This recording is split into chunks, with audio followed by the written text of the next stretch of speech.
Ladies and gentlemen, welcome to another edition of the AFC East Roundtable, brought to you by Roundtable Sports. You will notice a massive gaping hole right within our segment right here.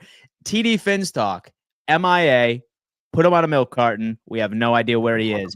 I would suggest, and I assume that he will be here momentarily. Maybe he ran into something that we are unaware of, but make no mistake, we have a mock draft today, because we are now a week away from the 2025 NFL draft, and we have been giving you more mock drafts that I'm sure you would like, but we have to get it going. Colby, have your thoughts changed at all, or has your draft strategy changed at all for the past couple of weeks compared to right now, as it's just getting closer and closer and closer? Talk to me. Not much, man. I feel like, tackle is still the biggest gaping hole on the Patriots. It's been for the last 2 years. It was heading into the offseason, heading into free agency. They still haven't addressed it, but they've started to kind of at least duct tape and add to positions that were below that, right? They started adding to the defensive line, defensive tackle, edge. They started to add to wide receiver with Stephon Diggs a little bit, but they still haven't addressed that biggest need, which is at offensive tackle. And Dan, we talked about this today on Fourth and Forever, to where if you want a quality offensive lineman, especially at tackle, that is a guy that you have to draft. They're not available in free agency. They're not available for trade, because every team is looking for 2 quality tackles on top of course, getting depth. There is not enough quality guys to go around. If you want a guy, you simply have to draft them. So my strategy is 100% still the same. Patriots' biggest needs heading into next Thursday are going to be offensive tackle, wide receiver, and then honestly at third, you could either put edge or you could put left guard for the Patriots, and I wouldn't tell you you're wrong. So what about you, Connor? Yeah, first off, appreciate you guys having me. Shout out to Richie. Always a blast filling in. Shout out to Richie. Always a blast filling in from. Hopefully TD will show up today. Looking forward to chopping it up with TD as always. But I mean, when you look at this Jets team, it's crazy to think at this point last year they had the all-in mentality. The fact that Olu Fashanu and Brock Bowers, that was pretty much the debate last year. Obviously, Olu Fashanu was selected, and at the time he was kind of viewed as somewhat of a backup option, a security option for behind Tyron Smith, who just announced his retirement a couple days ago. But thank God the Jets drafted Olu, because not only did Tyron Smith deal with a ton of injuries last year, but when he was on the field, when he was fully healthy for the first time really throughout his career, he struggled overall. So Olu was able to come in, make 5-6 quality starts for this team towards the end of the season, and really impressed. So just looking at last year and how many little holes that team had, to the fact where you can draft somewhat of a depth, a security blanket option, is crazy. Now, when you look at this current Jets team, besides running back and starting quarterback after the Jets signed Justin Fields, you can make a case for every single position on the football field and why they could potentially be drafted by the Jets. Yeah, hey, you could even say kicker. You could even say kicker after what Greg Zuerlein put this fan base through last season. But the three glaring needs, I would say, there's a lot. If I had to narrow them down to 3, I'd say tight ends 1. You look at the Jets tight end room right now: Stone Smart, Jeremy Ruckert, Zach Kuntz, and Neil Johnson. If you told me he was a fake player, I'd probably believe you. This is a tight end room that's eclipsed less than 650 yards over the past 3 seasons, which is quite troubling. So I'm going to throw a wide receiver in there. Going to stay with pass catchers. I'm going to go with wide receivers. Behind Garrett Wilson, this team has a bunch of question marks. Alan Lazard, his deal was recently restructured, but we know he can't do much without Aaron Rodgers. Tyler Johnson, he was with the Rams last season, pure dart throw. Malachi Corley, we hope he could develop, but based on what we saw last season, his future's troubling. Xavier Gibson, I just don't think is a rosterable player at the NFL level. You need to get pass catchers, wide receiver, tight end, my 2 biggest there. And then my third one, this is tough. I think I'm going to go a lot of different ways. A lot of people are going to say right tackle. I think that's certainly a position of need for this team, but I'm going to go interior defensive line.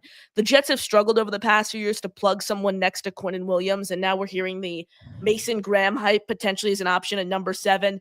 I think I'm not all in on Graham, just because the fact I don't want another 3 tech playing next to Quinnen Williams. I don't want someone who's 6'3", 296 pounds playing opposite Quinnen Williams, too much of a similar skill set. I'm looking for someone who's more of that big one-tech type guy, whether that's a trade back and you bring in a guy like Kenneth Grant at pick 24 with the Steelers. Maybe you trade back with Pittsburgh. Or you want to look into the second round. And a name I really, really like in the second round is Tyleik Williams from Ohio State. 6'4", 330 pounds. He's that big one tech you could plug in right next to Quinnen and could stop the run. So those are my 3 biggest needs: wide receiver, tight end, interior defensive line. I've So heard you stay away Armand from my Menzel defensive going tackle down. prospects, Connor, because I agree with you. Right? It's funny, especially when it comes into mock draft season. Like, you'll see a lot of people just submit their mock drafts on socials, and like you'll see a lot of very good players, but not specifically a scheme fit. Very similar to what the Buffalo Bills are looking at right now. A lot of people like Walter Nolan, right? I have seen Love Walter Nolan. many different mock drafts of having a Walter Nolan, but again, he is probably going to excel as a 3 tech in the NFL. Like the Jets, the Buffalo Bills need a run stopper, a dude that's 6'4", 340 pounds, that's going to draw doubles.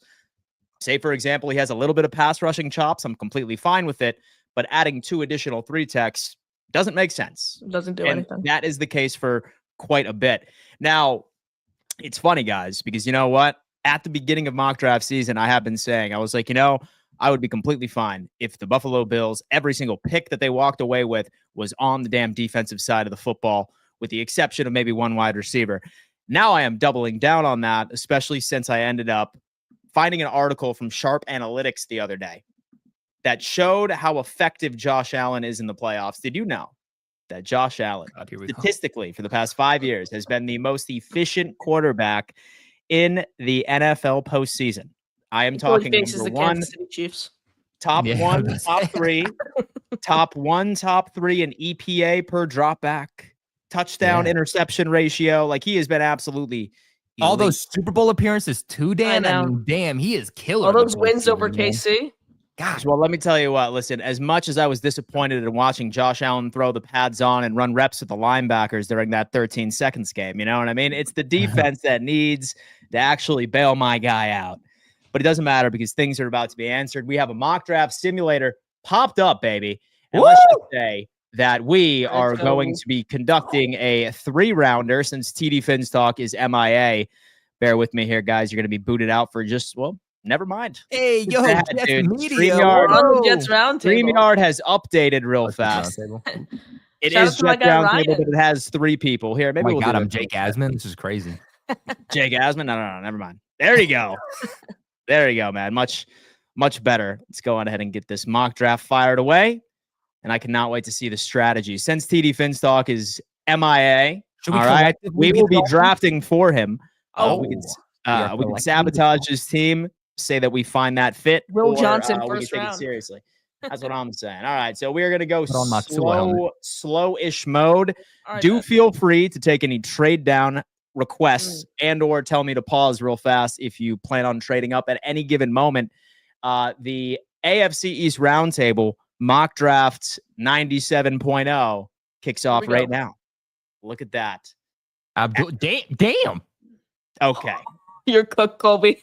I hate PFF because that's not going to happen. But regardless, let's see what we got.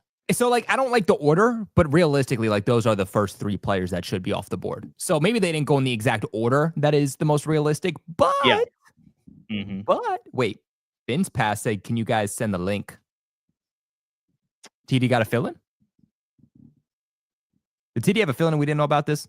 Well, you know what? While Dan figures that out, I'm going to continue on here. So go ahead. Like I said, I do think that these are the 3 players that are ultimately going to go. Now, it's interesting because the Giants did just have a last-minute private workout with Shedeur Sanders, so maybe a little something we maybe don't know about. Like, I like to say that what you know over, like, the last few weeks about the draft is a lot of he says, she says. You know, you don't really know what's real versus what isn't. You know what's real when it comes to the draft 24 hours prior to the start of Thursday. So right now, it's hard to really believe any rumors that are coming out, but maybe the front office there, maybe ownership there for the Giants is like, hey, we need to draft a quarterback. We passed on quarterback last year to go Malik Neighbors, and it was the worst decision we could possibly make. We can't do that again. But I think the smart move is to ultimately go with Travis Hunter, Cam Ward, or, of course, Abdul Carter. So in this case, Dan, who's calling? Who's calling? Ooh. Oh, you want to trade down, perhaps? Oh, hey, we'll see who's calling. We'll pick up the phone. Nothing wrong with that, Talk to the homies. Let's go. You know what I mean? All right. Well, let me tell you what. There is quite a bit of interest here. Wow. All of the teams that face the planet. We do have our New York Jets rep on the show right now, so we would need a blessing from Connor here. And then we are waiting on Finn Posse to get up in here in a hot second. Have the Denver Broncos, the Steelers at 21, the Lions at 28, the Bills at 30. I have no interest in doing this. So, no. And the Kansas City Chiefs at 31. So what are we thinking here? Pick is at 6. The closest pick is Las Vegas Raiders 6th, and then the Jets at 7, followed by the Broncos at 20. The Jets are not trading up. I'll tell you that right now. Don't worry, guys. I wouldn't trade with an in-division rival anyway. What I would do is I would do it exactly what the Buffalo Bills did to the Patriots last year, is to where you answer the call, but you use that call as leverage with other teams. You don't actually ever accept that trade. You don't trade with an in-division rival. So not going to trade with any of you guys, but I do have interest trading here with the Raiders. The Patriots only trade a few spots down. They can still get one of, the players that they like here, but trade down, get some extra draft capital. Can we get 37? You might need to sweeten the pot. All right, let's get 68 instead then. You could try it. Like, even if it says 38, I've said some where it said like 6% and it works. Oh, let's try 37 real quick. I don't know if they're going to accept it, but maybe, because they're probably going to try to get How Shador. Desperate are they? How desperate? Maybe they go Shador here. Let's offer the trade. Bang? No. All right, let's get 68 then. We'll do 68. 68. You know what? The asking price has to be high, man. Then you come down. It does. No. I totally agree with you there. We are going to offer the trade. Boom. Yay! And I will tell you what, the Raiders were so desperate. They wanted Mason Graham. Wow. Hey, you know what? Maybe one of the best defensive lines in all of football. Who knows? With Wilkins coming back, whatever. Patriots are back on the clock. Dude, this went perfectly. If this happens, this is perfect because not a single player went off the board that I would have drafted anyway. So I'm going to go. Yes, Dan already knows. I'm going Will Campbell. You trade down, you get some extra draft capital. You get your starting left tackle. I don't care about the conversation. He has small arms. He has 33-inch arms. The NFL Combine, they got to get sued or something at some point because they got all their measurements messed up for players and it's costing guys, draft stock. It's costing them money. Will Campbell came in at 33-inch arms. There are several tackles in the league that play with 33-inch arms. Worst case scenario, he bumps into left guard, which the Patriots need a starting left guard, and he becomes an all-pro Hall of Famer. So the Patriots are fulfilling a need on the O-line. I love it. Best player, best O-lineman in the draft. Now, would you be interested in perhaps moving him over to left guard if that short arm theory is actually correct? Yeah, I mean, ultimately, you try him over at left tackle. That's a more valuable position. That's the biggest hole. But if it doesn't, if he doesn't work out at left tackle, you put him in at left guard. That's a need for the Patriots too. And, I think that he'll be an all-pro guard. Like if he gets put in at left guard, he's going to be an all-pro guard. But what I can promise you is that Will Campbell is an offensive lineman in the league, and there is no scenario where he's a complete bust. Damn. Big C, what up, man? How you doing? What's up, fellas? What's up? TD had just messaged me and said he had an emergency. Messaged me like 4 minutes ago. So I'm here. Dude, no issue, man. We appreciate you. All right, Connor, you are on the clock, man. 7th overall pick. All right, so Warren's off the board. Okay, this is interesting because Tyler Warren's the consensus favorite. Is Membu still there? I believe he is. He's just dropped a tad. I heard you guys been linked back to Membu. Yeah, it's crazy, Colby, and that was you guys for a while, like a few weeks. I'm just, it was. I really don't like Armand Membu. It's nothing against him overall. It's just this is someone who was viewed as an end of the first round, early second round type guy before he goes into the combine. I'm not someone who puts too much stock into how someone measures in their underwear. So I look at his overall production on the field, and is he a solid right tackle? 1,000%. Is he a top 10 player? Certainly not. So. An interesting name I'm looking at here, Dan, is Colston Loveland, the tight end from Michigan. And a lot of people dismiss the idea right away because they hear Tyler Warren, and this guy had a shoulder injury. Colston Loveland is someone who's a 6'5" receiver, someone who has some of the best body control you will ever see. I really, really like Colston Loveland, has the potential to develop into a really, really solid blocker at the next level. He's someone I'm considering here, but a pick that's very, very polarizing that I'm going to have to make here. A pick that a lot of people liked at the start of the pre-draft process and then got concerned about, despite this guy running a not great 40 at his pro day, but a more than competent 40, and that's Tenaroya McMillan. This team needs a big-bodied wide receiver to play opposite, Garrett Wilson. Ted McMillan provides that for this team at 6'5", 212 pounds. Line him up on the outside. I think this guy has the chance to be the next Mike Evans. I know that sounds crazy at first, but similar build, 60% contested catch rate last year. This team needs a wide receiver too. Someone who's going to come and produce right away as a pass catcher.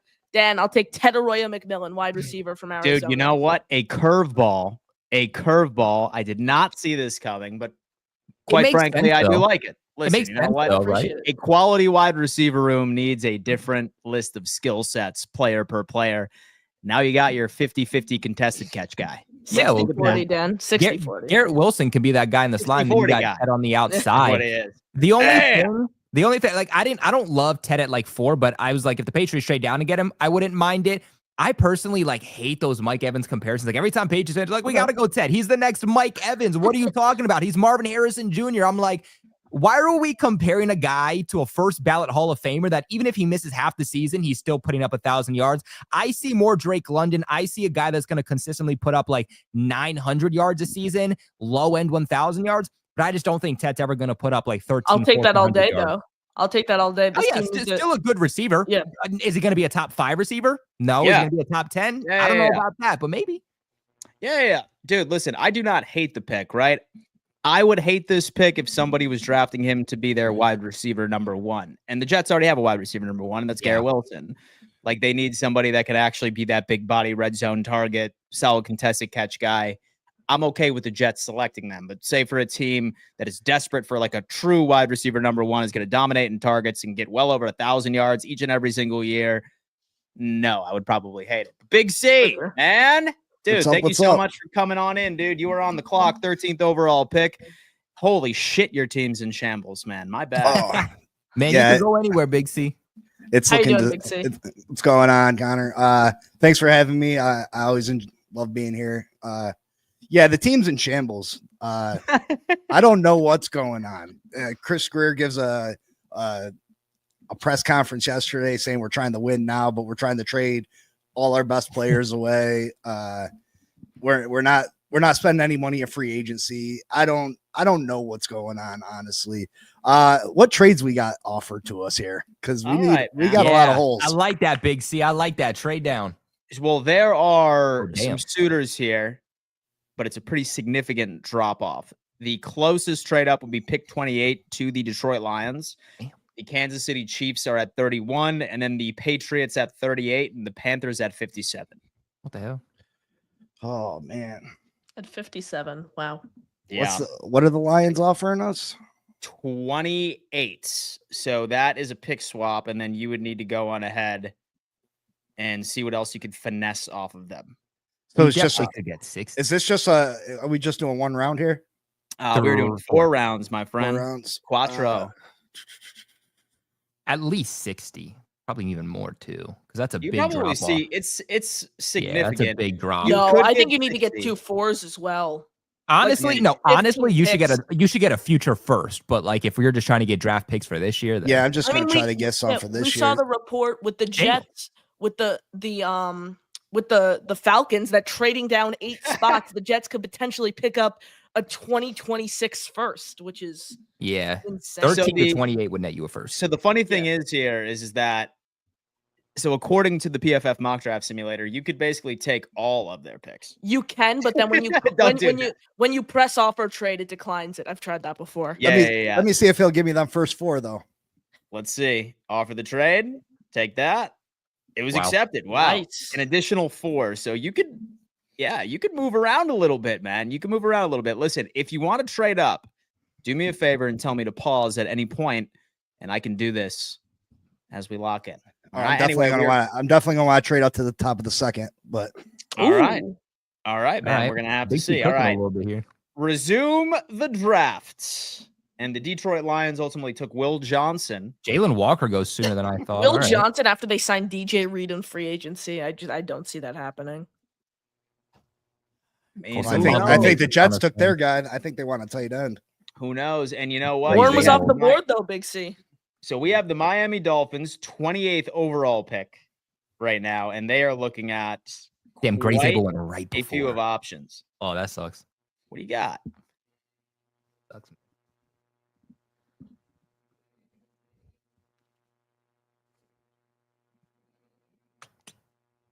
Josh Simmons.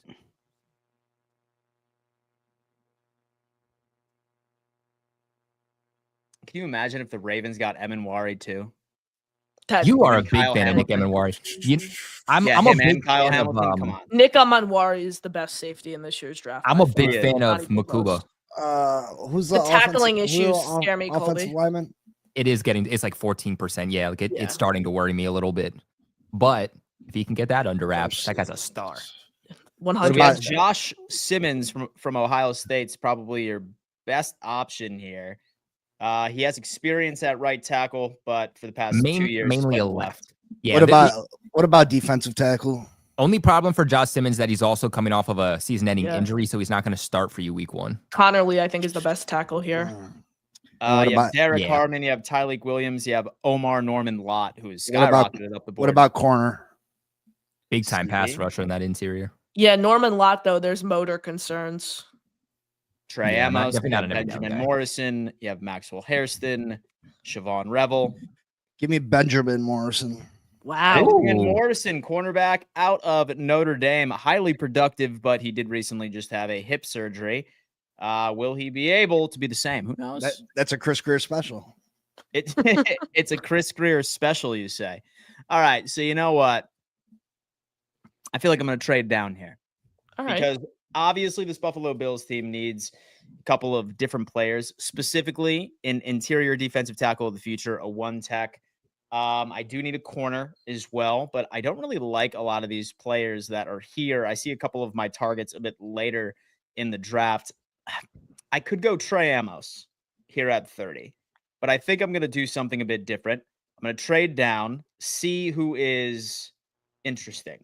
The Jacksonville Jaguars at 36 are interested. So is the Las Vegas Raiders. I need a 3rd round pick. I do not have a 3rd round pick. I'm interested, Dan. And that's bothering me. No, I can't do that, man. I can't do that, right? I think what could be interesting, I will take 36. I want 70. They don't like this. Depending on who's on the board, I might be interested. Is Michael Williams still there? Michael Williams. Let me see if he's gone. If you go to the drafted player board, I might be interested, depending on who's there. I was gonna say Higgins, maybe Tyleek will be there. Yeah, not seeing him yet. Yeah, Not seeing him He yet. would have been. But you he know should've been what? off the I board by think I'm now. going to rock Yeah. with the Jaguars pick. I'm going to go on ahead. I'm going to take their 3rd round pick.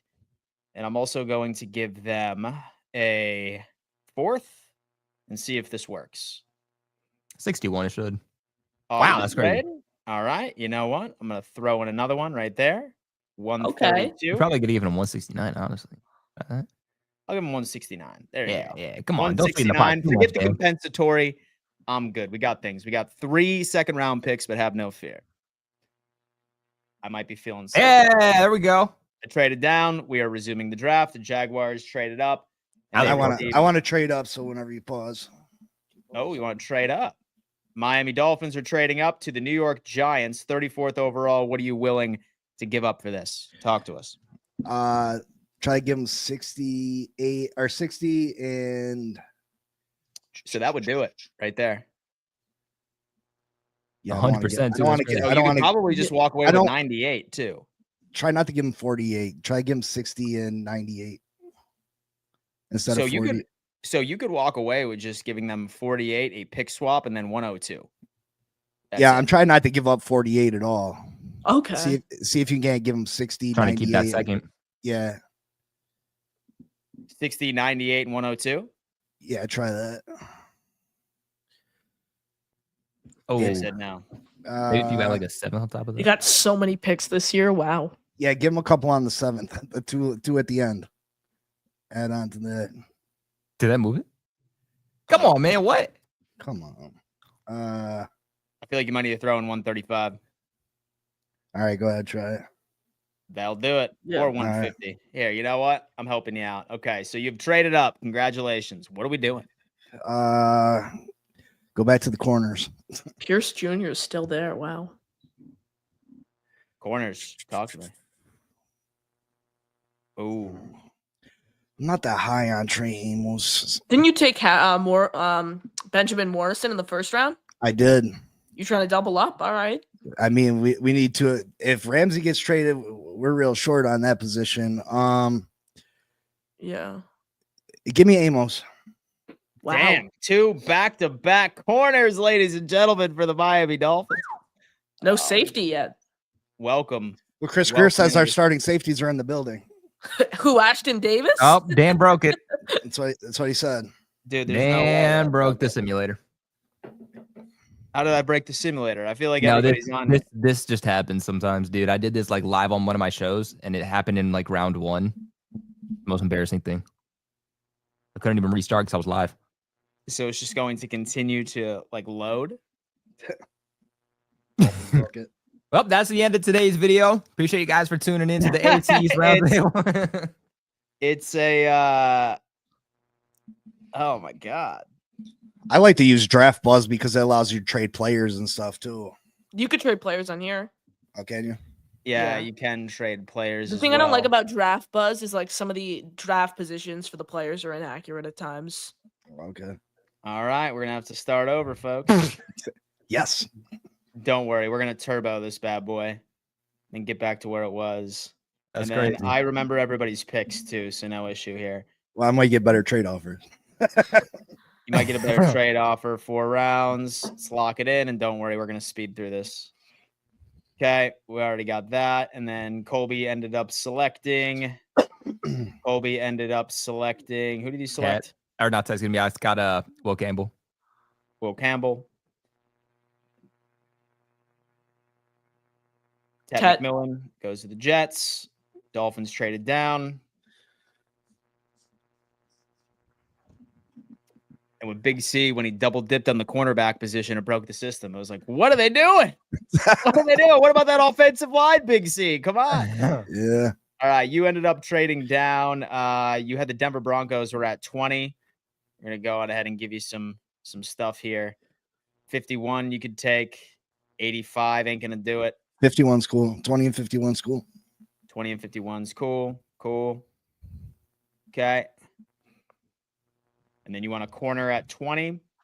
Jalen Walker goes there again. Is there no trade down the first? You want a corner in 20. You have Trey Amos. You have Benjamin Morrison sitting there. You have Walter Nolan sitting right there as defensive lineman. You have Kenneth Grant still. What are you thinking? I'm going to go Kenneth Grant.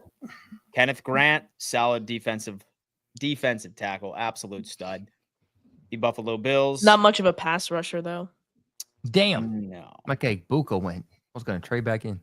All right. So Ooh, again, overrated. I am planning. I'm not seeing anybody Okay, that's Buka's really underrated. What you- fancying what I'm doing here. We have the Cleveland Browns, the Giants at Matthew 34, Golden's the overrated. Tennessee Titans. I did it with the For sure. Jacksonville Jaguars last time.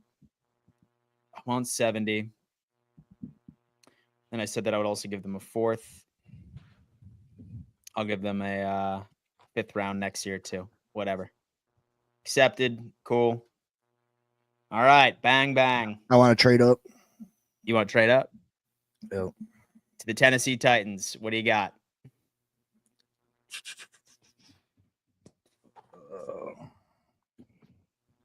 I'm trying to keep the 48, so I'll try to give him something besides the 48. That'll do it. 51.98, 116. All right. Offer the trade. Yeah. All right. So the Miami Dolphins are on the board. As you can remember, you selected Kenneth Grant with your first pick. Look at offensive lineman, offensive guard particular. Interior offensive line. A couple of these would be reaches from this area. Yeah. Take a look at tackle. Cornerback. Corner. You have Trey Amos. You have Benjamin Morrison. Look at that. You got me nervous on the Benjamin Morris now. Give me Amos. Amos. Welcome. All right, look at that. And this time it did not break the system as the Buffalo Bills are staring at us right damn now. All right, so what I'm thinking for the Buffalo Bills, we need interior defensive linemen. We also need a corner. Safety at Xavier Watts is also interesting to me. I like Tyleik Williams quite a bit. He's more of a scheme fit for me, if you were to ask. I'm going Tyleik Williams as our big interior defensive tackle. Stay tuned, Bills Mafia. Stay tuned. Stay tuned, Bills Mafia. All right. The Patriots are on the board. We won the draft.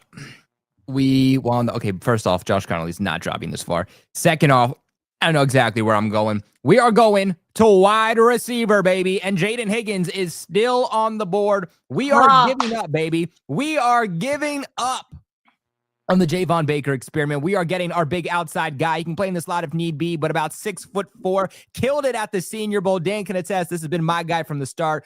Great guy. I got an interview with him. My first ever interview as a member here of Roundtable Sports. You know what? Actually, it was my first ever interview. Period. I'm gonna be honest with you guys, but good 4 time too. Ran. I mean, around 4.44, I believe.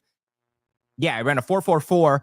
And really good lower body movement to him. And this is a guy that doesn't just get open because he's a contested catch guy, but he gets open because he runs really good routes. He's really, really smooth. He's not fast, but he has that quickness to him also. I mean, his contested catch rate was, I believe, 2% lower than Ted McMillan. So you're getting a contested catch guy also, even though you missed out on Ted. And you're getting a guy who's a short-handed receiver. Ted actually had a higher drop rate than Jaden Higgins did. Yes. So love it. Jaden Higgins, baby. Jaden Higgins, welcome to the New England Patriots. But have no fear, folks. The Buffalo Bills are interested in trading up with the New Orleans Saints. Let's see what we can do. I want 40.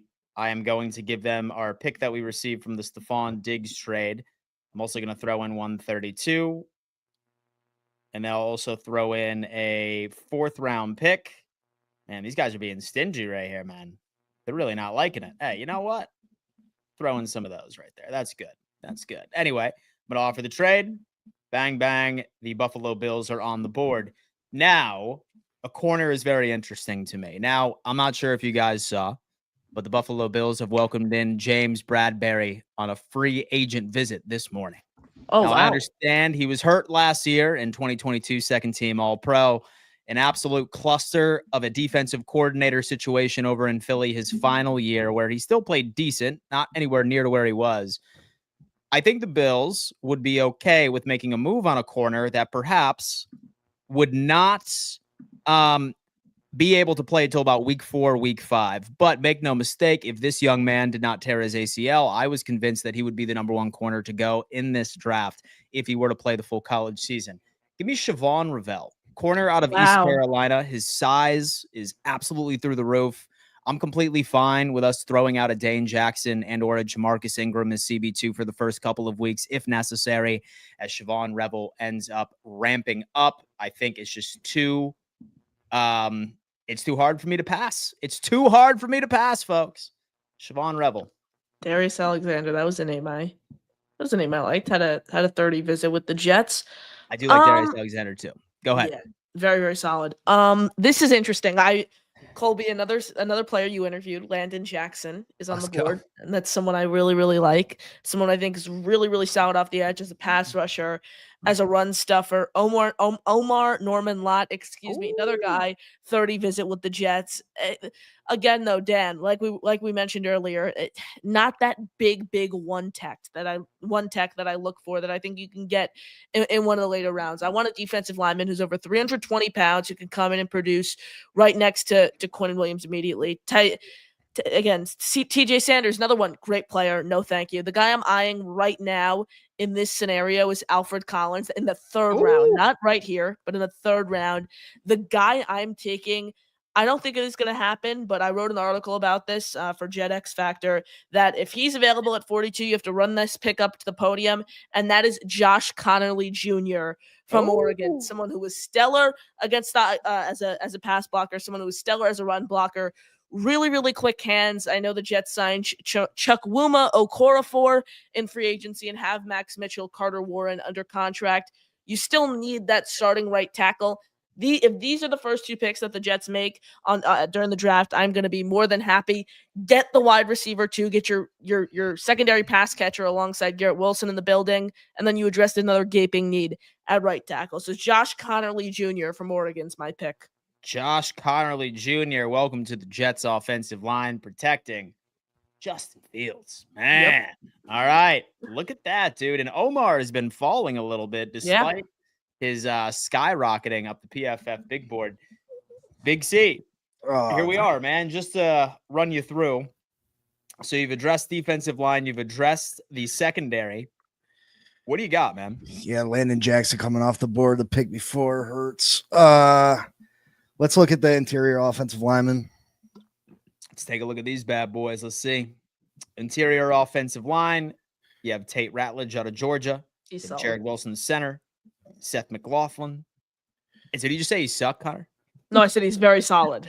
Yeah, he sucks. He sucks. Go ahead. Let's go back to the cornerback room. CB double dipping at the dude. Ben Morrison, man, maybe Yeah, that Ben hip Morrison surgery there. is a bit of an issue. That's what I'm beginning to worry about. So I really like Darian Porter too. He's very productive as a boundary guy. Yeah. More of a zone guy. Yeah. Oh man. See that we have so many holes, and cornerback is such a tough position, but we're gonna need two of them, especially since Jalen Ramsey's on the trade block. We need more than one defensive tackle. We need offensive line help. We could use safety help. We just need help all over the place.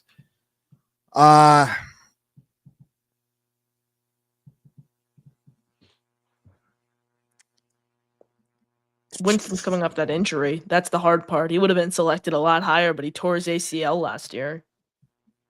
Yeah. Can we go the offensive tackle? We have Ursery offensive there? tackle, man. Oh, Ursery's there. Give me Donovan Jackson. Donovan Jackson out He's of Ohio projected to be more of a State. guard in the NFL. Bang. Welcome to the Miami Dolphins. All right. I'm just going to see. I'm kind of hoping that the prospect I'm eyeing falls to me. We'll see, though. We'll see. All right. We have Demetrius linebacker here. Demetrius the linebacker, dude. We have Demetrius linebacker staring We're at me big right fans now. of him here. Okay, so second round for me. So far, I'm looking at the Buffalo Bills selections. Have our one tech defensive tackle. Have Siobhan Rebel. Damn, very Travion excited Henderson, man. You know, if Cook is done, Travion Henderson, some have said maybe he could be a first round pick.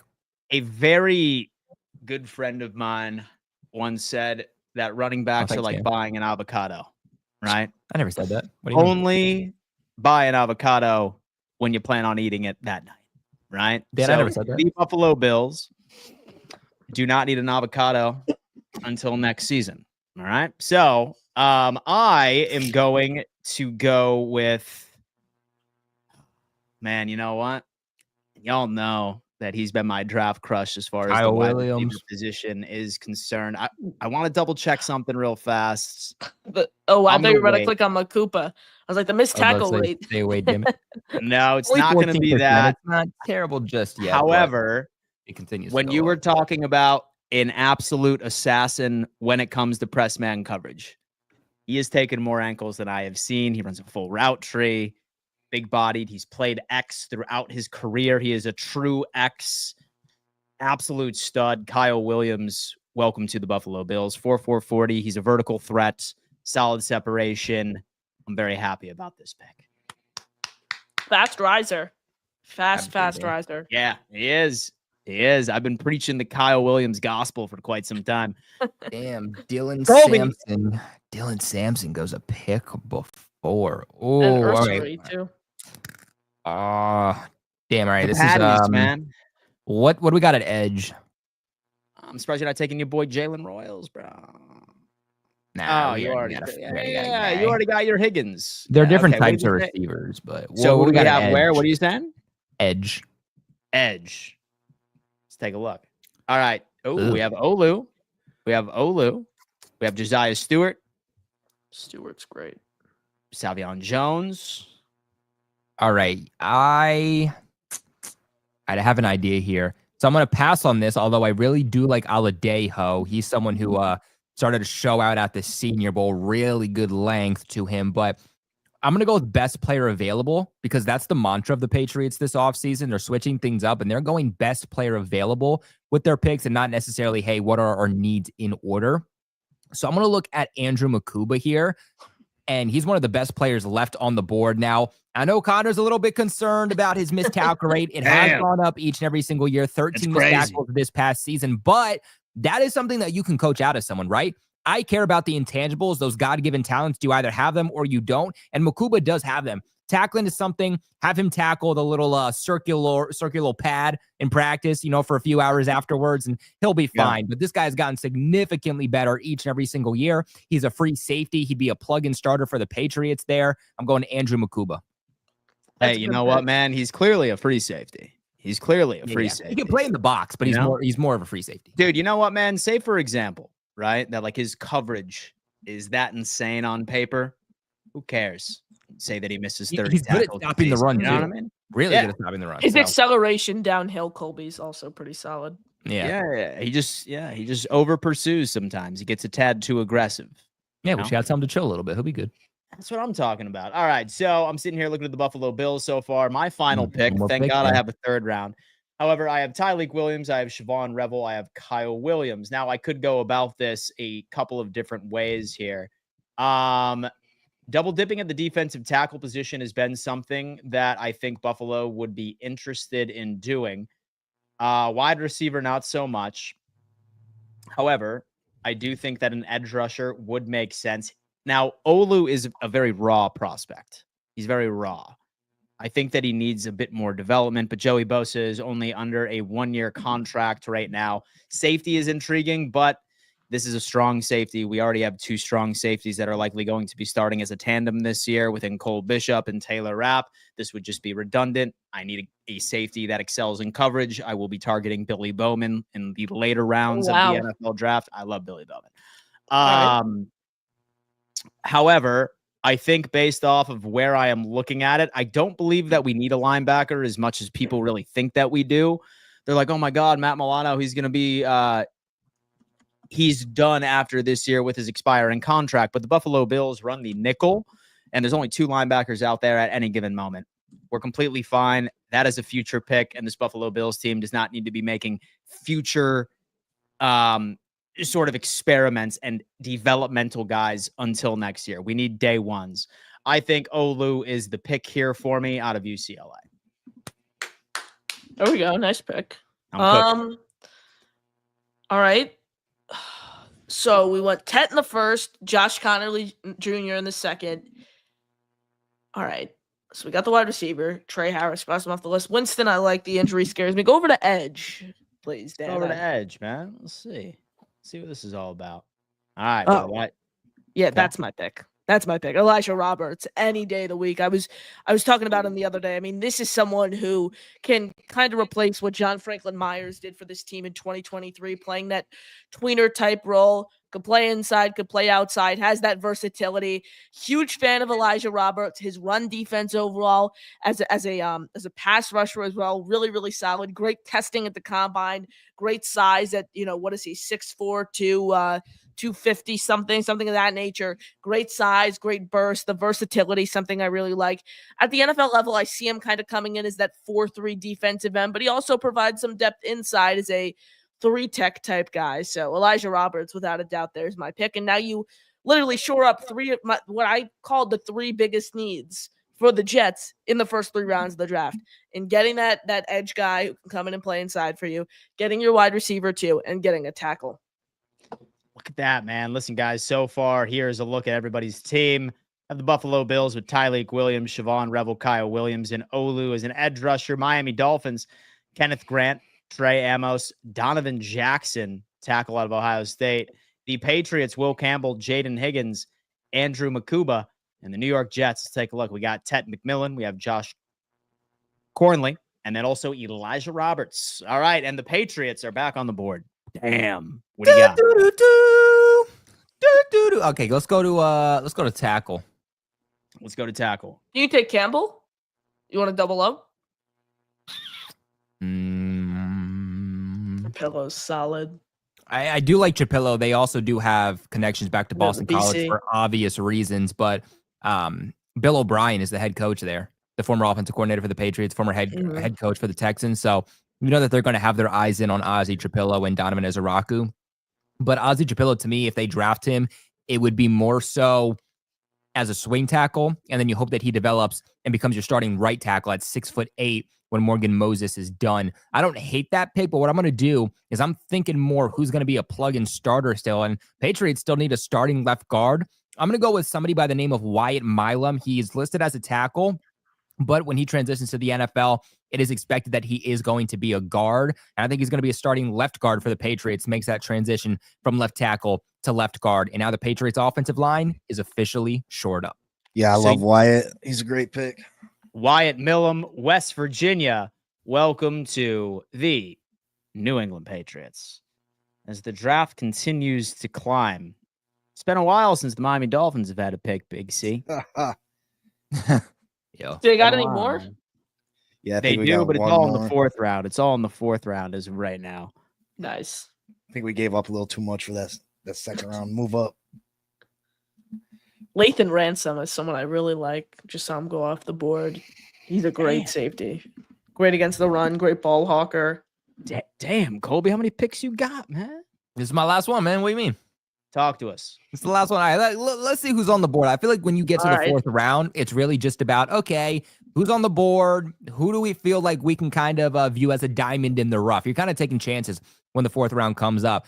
A lot of guys that I do like on the board here, but I'm going to go. I feel like we need to go edge rusher. We've been addressing the trenches heavily. Mike Vrabel, in his introductory press conference when he was hired by the Patriots, said that was going to be their main focus this offseason. So let's go to edge here, Dan. Let's go to edge. What do we got, man?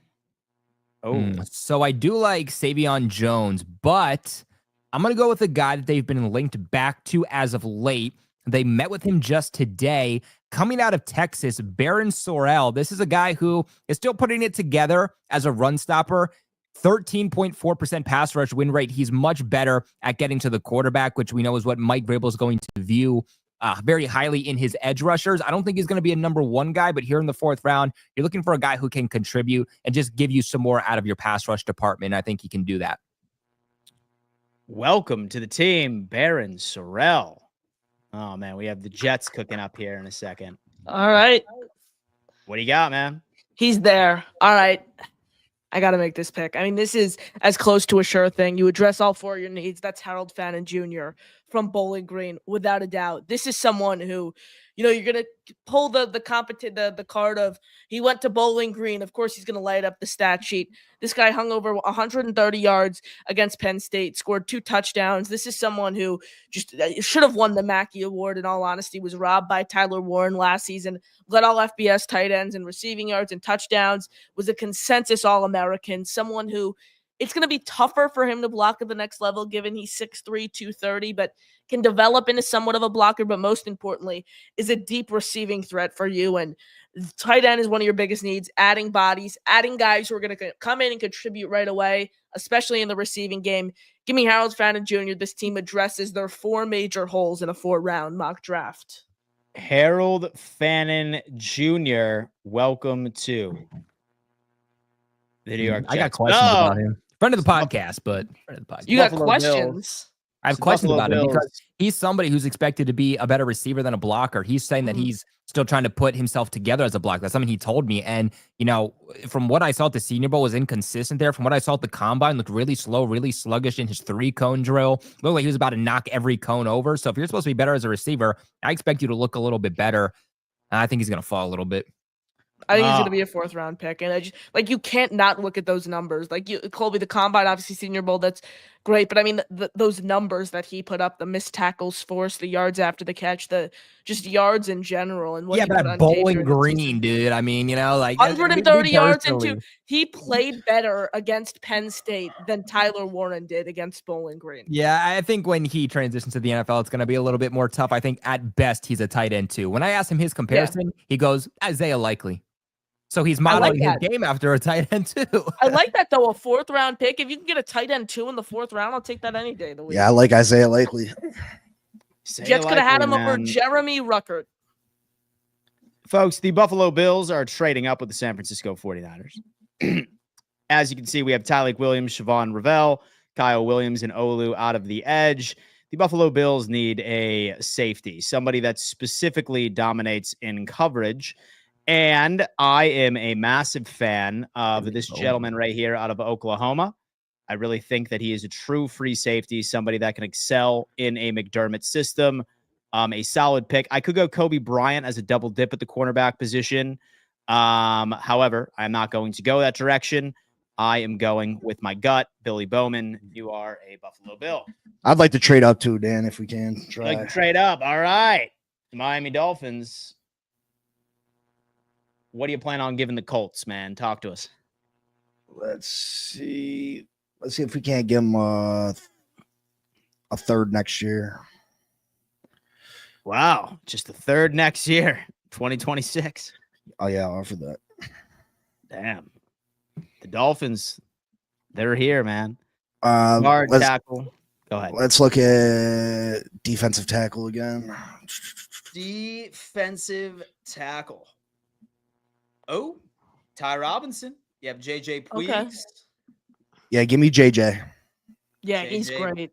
You could put him at a fullback too. They did that at Ole Miss with him for a little while. Yeah, he's phenomenal. We need more than one.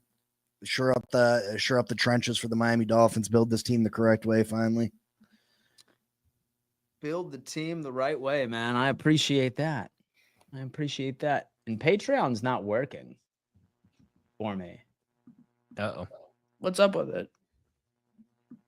It's just the admin panel is just glitching. Anyway, the Dolphins are back on the table. Let's look at interior offensive lineman. Interior offensive lineman. Give me Willie Lampkin. Willie Lampkin. Solid player on North Carolina. All over the line, dude.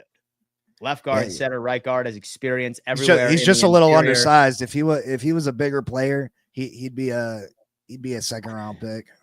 He is that guy. Ladies and gentlemen, please do us a favor. Let us know in the chat. All right, who won the draft? Uh-oh. Let's get Big C up in here. I think it was me, man. I'm gonna hold you. You know, you trade down, you get your future left tackle, you get Andrew Makuba, you get Jaden Higgins, who's rising up draft board. I've seen him go back end of the first. You get Wyatt Milam, who has tackle versatility, who's gonna pin in for you over at that left guard. Had a really good season at the collegiate level, an elite season this past year. Man, can't go wrong with that. Then you get some depth there at edge. How could Jet fans not like that Jet mock draft? You get your wide receiver 2 right away in the first round. Then you get your starting right tackle.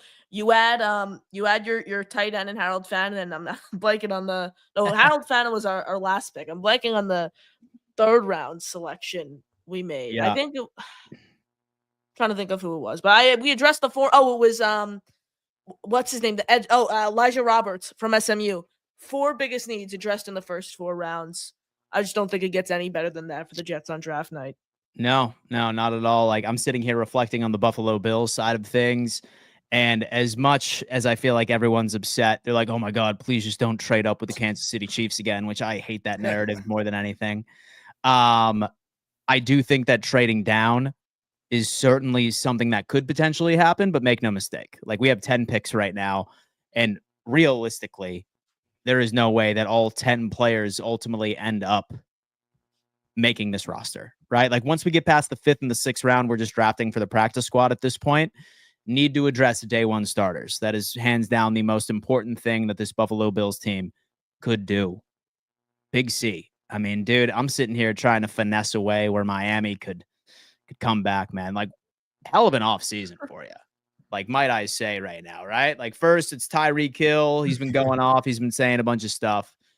Now Jalen Ramsey, he's gone. Had some retirements in Armstead. He's gone. So many different holes. Are you thinking you're tanking this year? Like, what's the deal? I mean, I'm guessing this got to be a rebuild. It can't be anything else. I mean, we're not offering people any type of money. We let Calais walk away from us all over money. And it's not like it was a huge contract. We didn't go out in free agency and get anybody except a injured guard that is coming off an Achilles. I wish he'd be upfront with it. Like, why is the front office trying to act like we're still trying to win now, but trying to trade our best players away. It'd be easier to listen. If we're going into the draft on a rebuild, let's just take best player available in the trenches instead of trying to, I'm trying to pick players that fit certain positions to make us competitive this year. But if we're not going to try to compete this year, what's the sense of that? It's better off just taking best player available. Mm-hmm. So it's very confusing that what Chris Greer, Mike McDaniel, you would think that they'd be on the hot seat this season. But obviously that's not the case. And if they are on the hot seat, then they're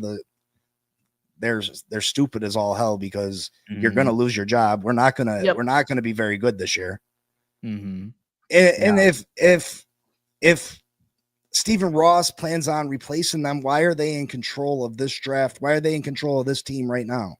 Wouldn't you want to, if we're going to reset, you know what I mean? Clean slate. Exactly. And here's the thing, Big C, as funny as it sounds, where the Jets were this offseason, obviously the Jets and the Dolphins entering last season were two completely different teams. The Dolphins didn't have a 41-year-old quarterback who they had 2 years to win with, and that was it. But I think of it in the sense in February of 2026, I think the Dolphins are going to be looking for a new head coach, a new general manager, and a new quarterback. And I think that is the year where they get the fresh start. They realize this Tua Tagovailoa experiment, mostly due to health, did not work out. We have to move on. We have to draft a quarterback in what I think is going to be a stacked class next year.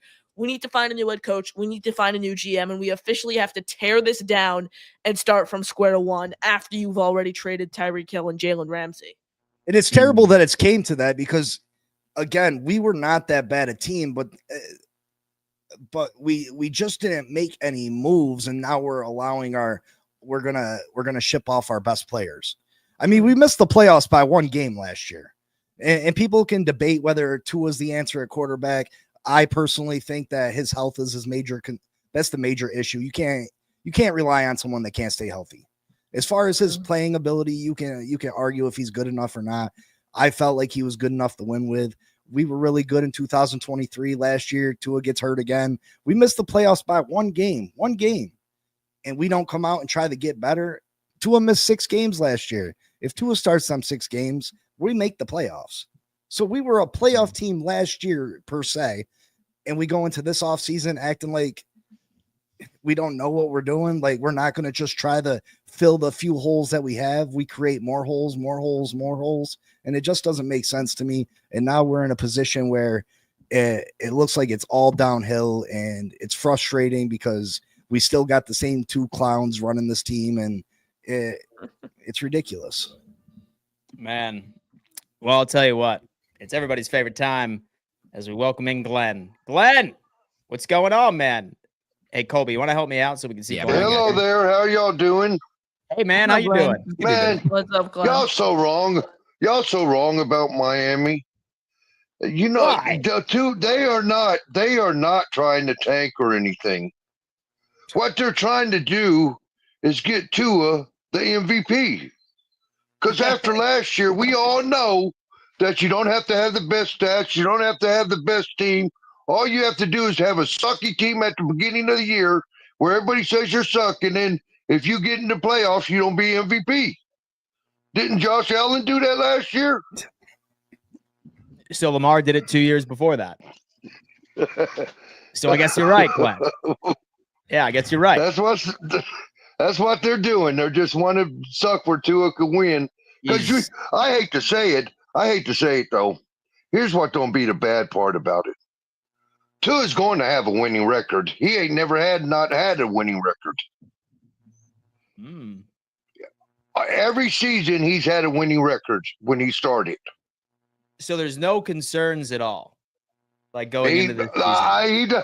My problem is they ain't gonna get rid of Greer. Greer don't be here next year. McDaniels won't be here next year. After that, I don't know if anybody else will. They have to keep Tua next year. So everybody says, well, you have to get rid of him. No, they went past the thing and did another $25 million guaranteed and stuff like that after March, after the thing. So, yeah, we don't be stuck with them now. The following year, we could get away from them. if you see his cap hit, holy smokes. Yeah.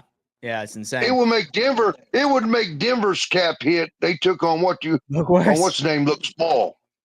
Yep. Now say that it was up to you though. Like say that it was up to you. Like would you walk away from Chris Greer? Would I walk away from Chris Greer?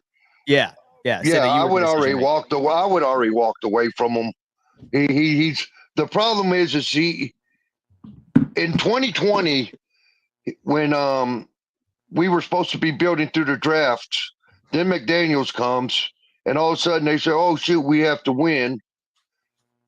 Well, all the draft players, everybody talks about Miami's first round draft choices. Yeah, Miami made some good selections on first round, but he let them all go.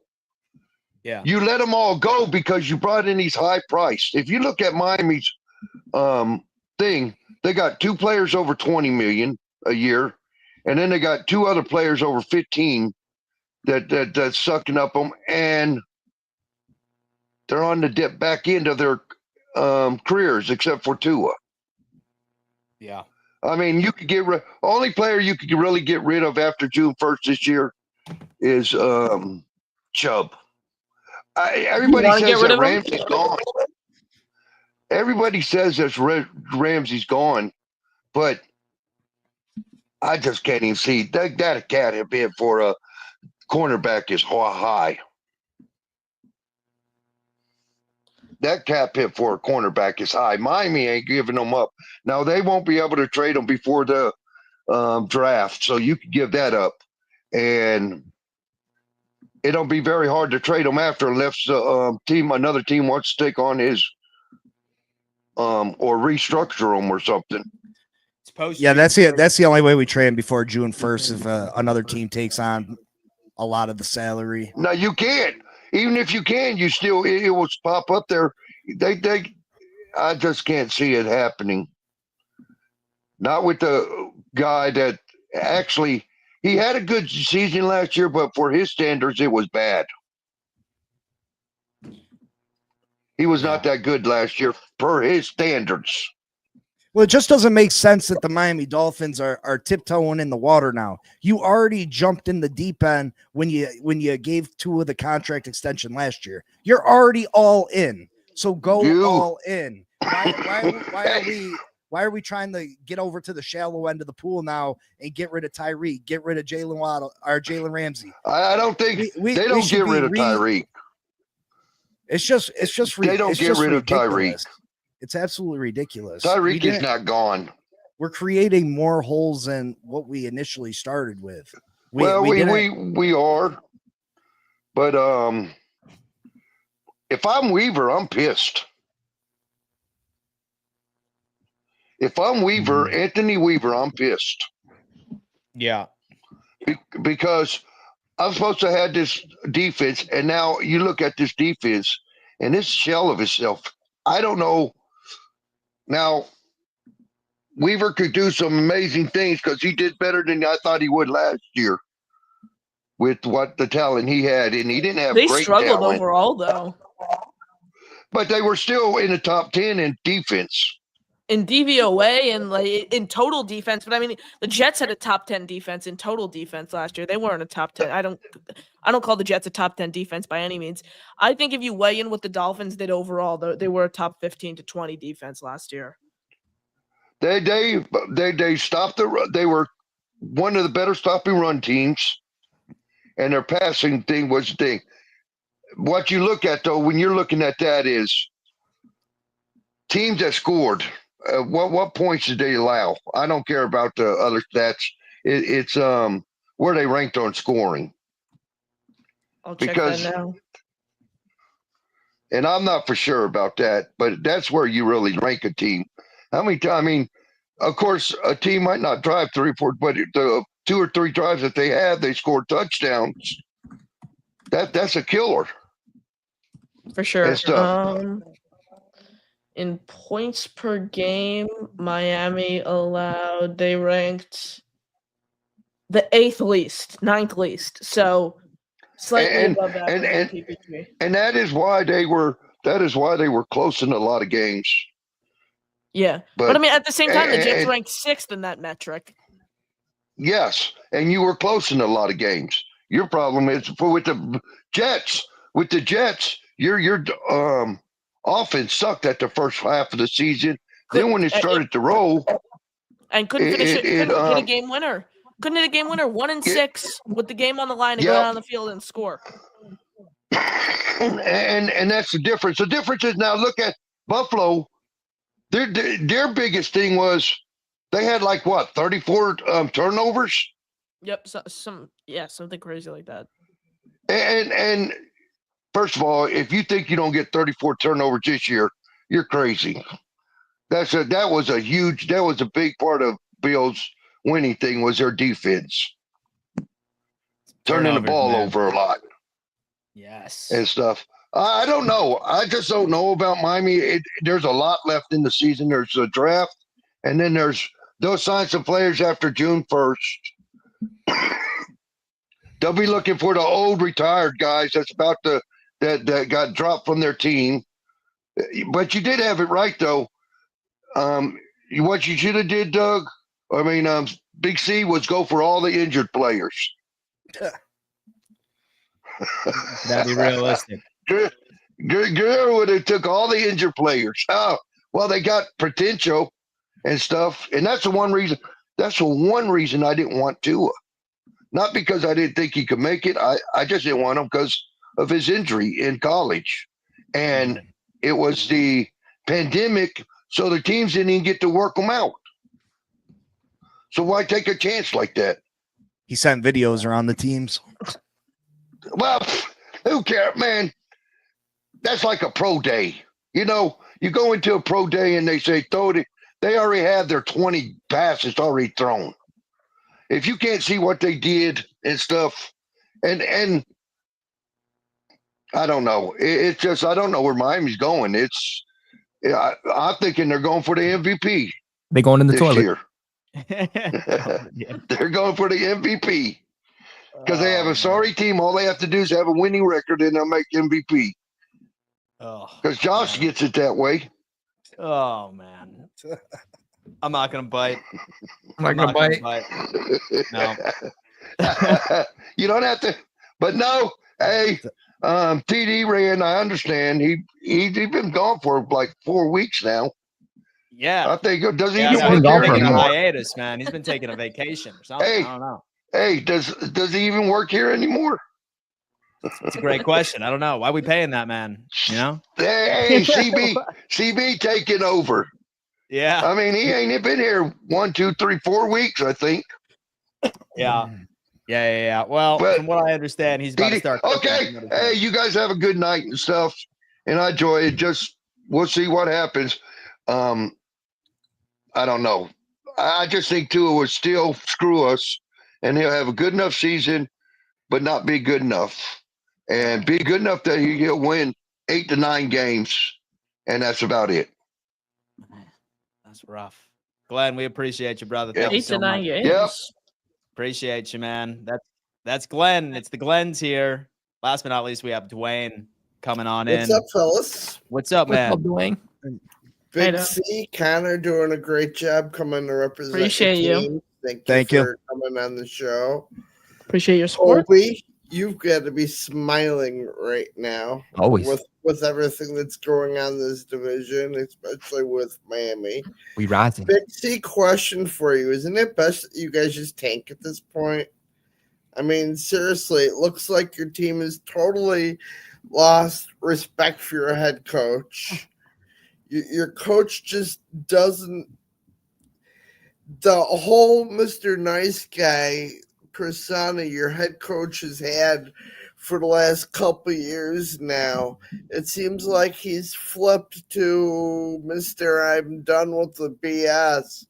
It's not going well for your teammates right now, bro. What does Miami do? They've got too many holes to fill to be competitive to get second place in this division this year. Absolutely. I mean, that's the question. What do? We entered free agency period with a few holes, and it seems like we're creating more and more and more. Everything's good. That type of coaching is great until you start losing games, and then it's a problem. Yep. that, he's a great guy. He's a great coach. We love playing here. And then you lose a couple of games and it's, oh, this isn't working out. They got a bad culture. They got you know what I mean? Who knows? I think that at this point, we don't have a team that can compete for the division. We don't have a team that I even feel like can finish in second place. Can that change between now and the start of the season? Sure. We could hit a home run on the draft. We could hit a home run on the draft. We could bring in a couple free agents to fill holes. But do you trust Chris Greer and his ability to draft top? I've been saying this for 2 talent? years for you guys about Greer. Connor. Yep. Jets is going to bring out the best out of Fields. I really believe that. I believe your defense fixed enough on your defensive end of the ball to be top 3 again in defense. But I think your offensive line is still going to struggle. But having a mobile quarterback is going to change all that. And I think you and Colby and his Patriots, this whole division, as far as how things fall, is going to be all about where's May's ceiling. So I wish your Jets well. I think they're going to have a heck of a year. Are you a Bills fan, DF? Yes. Okay. You kept saying you're talking about the Dolphins, then you said Colby's Patriots. You're talking about the Jets. I kind of at first I was unsure. I had to do some process of elimination. I didn't have my Bills shirt on today. All good. Yeah. So Colby. Where do you think Drake May's ceiling is at? Name another quarterback in this league where you think Drake May's ceiling is at. Honestly. I think somewhere within the top 5. I mean, the quarterback he gets compared to in terms of playing style is Josh Allen. I'm not saying he's going to be Josh Allen and become like the second best quarterback in the league or anything like that, but I think he'll finish somewhere in the top 5. Like, I think he's somewhere between a Justin Herbert to a Josh Allen. I've been getting that out of you the last few weeks watching. I think top 5 is a little delusional. As far as his ceiling is concerned, that's what multiple league executives have said. Diggs is going to help get the best out of that quarterback. I've told you this a couple times now, but then Diggs is going to turn into an absolute nightmare on the team. He's going to want the ball all the time. Won't be here long enough. He's going to cry, and he's going to bring Drake May down by the beginning of next year. He won't be here long enough for that. The Patriots can get out of the contract after 1 year if it really starts to go south. south. We discussed that too. That was one of the stupidest smart signings that your GM did. But anyhow, I couldn't watch a lot of the show today, but I saw our hosts that were on. I wanted to come pay respects, toast to our hosts. Great job and keep up the great work. DF forever out. Appreciate it, Dwayne. Appreciate that, man. Dwayne is the man. Solid Bills representative over here. He helps us out a lot with all of our mods. He is my mod over on my channel. A main mod over here. Helps keep the peace in the chat. And I really appreciate that. So many different levels. But damn, folks, that's going to have to do it for another edition of the AFC East Roundtable. We sincerely appreciate all of your dedication of making this a part of your Wednesday evening routine. Patriots 92 came in with the last second super chat. If we take Campbell, we will end up taking a tackle in the first next year. Love Campbell, but he's looking like a guard. Better take a wide receiver in the second if they take him.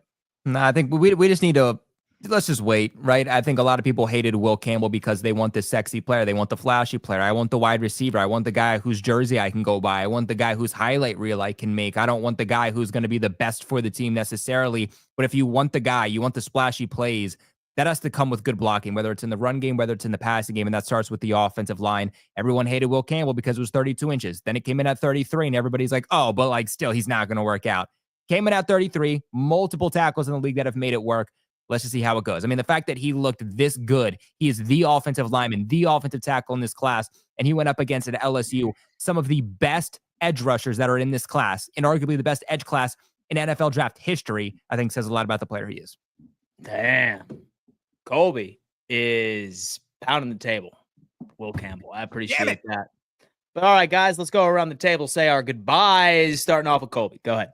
And man, as always, appreciate you guys. Make sure you check out Fourth and Forever. I've been filling in all week. I filled in last week too. We got Dose of Dion coming in. I know Dose is watching this because he's been texting me throughout the show. So shout out to Dose of Dion first off for watching Carson this. Beck, baby. And second off, I'll see Dose tomorrow. What about you, Connor? What you got, man? Just super happy to be here again, Richie. Thanks so much for asking me to fill in. Always fun coming on here, chopping it up with you guys. And hey, this Jets team there's a lot of uncertainty, but I can tell you right now, this is going to be a fun team with Justin Fields at the helm. And who knows where the floor is? Who knows where the ceiling is? But as always, JTS, Jets, Jets, Jets. Appreciate you guys as always. Love that. And what about you, Big C? Again, I love being on the show. I wish TD would give me more than 3 minutes notice, you know what I mean? So I could, prepare a little bit or shoot. Yeah, I always feel like I'm coming in all scrambled brain because he's hitting me at the last second, but I love being here. It's a great show. Who knows what the Miami Dolphins are doing? I can't wait till the draft gets here. You can check out the Finn Posse podcast on YouTube, 10 a.m. Eastern time, Monday through Friday. Yeah, go Finns. Hell yeah. Hell yeah. Folks, thank you so much for tuning in to another edition of the AFC East Roundtable. We will see you next Wednesday evening. Same time, same place. Well, Colby actually, never mind. He's not going. A lot of us are going to the NFL draft next week. TD, Richie, Dose of Dion, and Bosarowski will be there in person, but you will see us all on the AFC. Someone had to help you hold the fort down, Dan. I was like, You're you know right. what? I got to help Dan at home base this year, Dude, you know what? You are right. Folks, thank you so much. We'll see you next week. Peace. Welcome to Fourth and Forever here on Roundtable Sports Network, your favorite NFL midday show, live weekdays at 2 p.m. EST, featuring Dan Mitchell, Richie Malora, and Tony Dow, covering all things NFL all offseason long.